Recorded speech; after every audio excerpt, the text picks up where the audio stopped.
Namaskaram everyone, this is Vishwaksen and welcome to Vaka Talks, where we talk about mental health and emotional well-being in different kinds of relationships. We are doing a small series on various reasons why people tend to stay in toxic relationships. This is not an exhaustive list. These are the reasons that I see are most common. And today, let's talk about lack of perceived identity. When we are in any form of relationship with a toxic person, the first thing that they try to do is kill our sense of self, kill our sense of identity. They want to reduce us to an extension of themselves, to just do things that they order us to without thinking, to just depend on them for everything, give everything that we have, all the time, all the resources, all the energy that we have to them. They want to use us like a tool. They don't see us as our own person. They don't and they refuse to acknowledge that we are our own person. And when when they when they succeed in doing that, we tend to lose our sense of identity, our sense of self. We don't know who we are.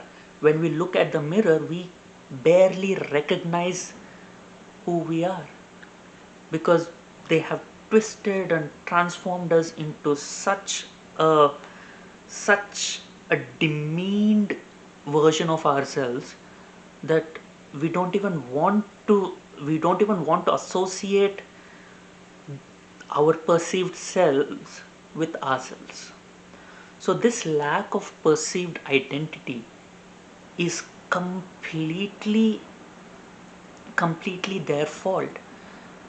They don't they don't pay any attention to our needs. They make us feel that we should not have any needs. If we have any needs, even if those needs are very basic in nature, we are selfish, we are extravagant, we are wasteful. They me- uh, keep measuring how much of a burden we are over them. And just like how the Dursleys have been constantly eh, inculcating the sense of burden on Harry in Harry Potter. They keep telling them, "Do you know, boy, how much you cost us? Do you know how much we are spending on you? You should be grateful that we are putting a roof over your head. We are uh, we are feeding you from our table." So they constantly uh, keep focusing on how much of a burden we are, and we are nothing. We are literally nothing if not for them, and we do not have our own identity. So this is what they want us to forget who we are. The same thing that happened with Vinata and Kadruva tried to kill the sense of self in Vinata. The same thing with Devyani and Sharmishta. Devyani tried to destroy Sharmishta's sense of self.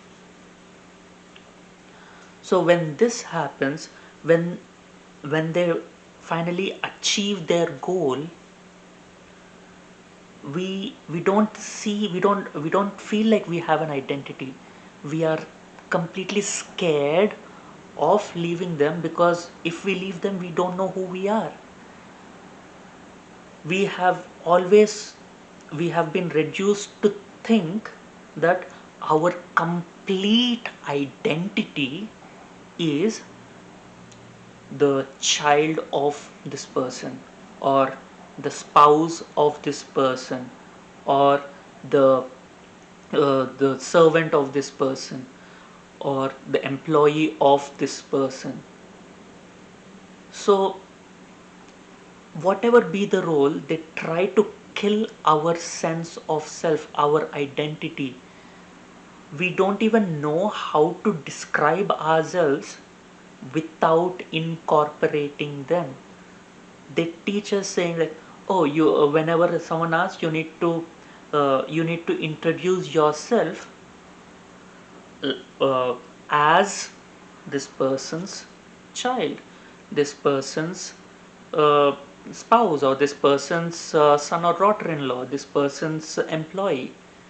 So they try to mold our identity that is completely dependent on them.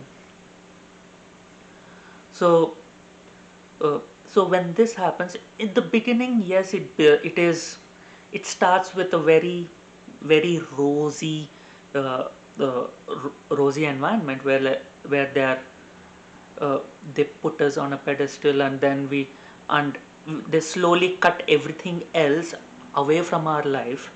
And once we don't have any other connections that we rely on, that we can say is a part of ourselves, then suddenly we see that this person has changed, and now they want to see us as an extension of themselves, as sometimes even a vestigial uh, part of themselves without any use.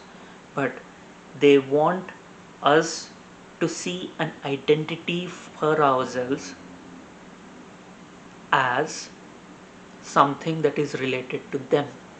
That's it. Sometimes they say, oh, you need to be proud of this thing, you need to be proud to be a part of this family. This family is what is going to give you your identity. And they try to mold us into believing that yes, we need to uphold this entity, this family, this organization. Yes, we are a huge wonderful family. We have heard almost every company say the same, uh, uh, have the same narrative, saying like, oh, we are like a family in this company. But when it comes when the time comes for them to hold up their responsibility, they very conveniently forget this dialogue. It is only said for us to associate everything that we have with this organization. It can be a family, it can be actually be a family, uh, and and they keep telling, oh, you need to be so grateful for being a part of this family. You're so lucky to be born in this family. Otherwise otherwise there's no one who you will not be able to live by yourself if you weren't part of this family. We take care of ourselves, we protect. Family comes first. The blood is thicker than water, which is actually a bastardization of the actual saying, which is the blood of the covenant is thicker than the water of the womb, which actually says the exact opposite of how it is used. We'll talk about how toxic people and narcissists has twisted a lot of sayings uh, to fit their agenda. Later, we'll do a series on that later. And when we do not have a sense of identity, we do not have a perceived sense of identity of ourselves that is separate from this toxic entity, toxic person, or toxic organization, toxic family, whatever be it. When we fail to see an identity for ourselves that is not related to this toxic person or entity, we are scared to leave them, because we feel that we will not be able to make it on our own. We do not know who we are if not for this person or entity. If you like my content, please hit the like button and share your experiences in the comment section below. And please share my videos with people you feel would benefit from my content. And please subscribe to my channel. Thank you. Until we meet again.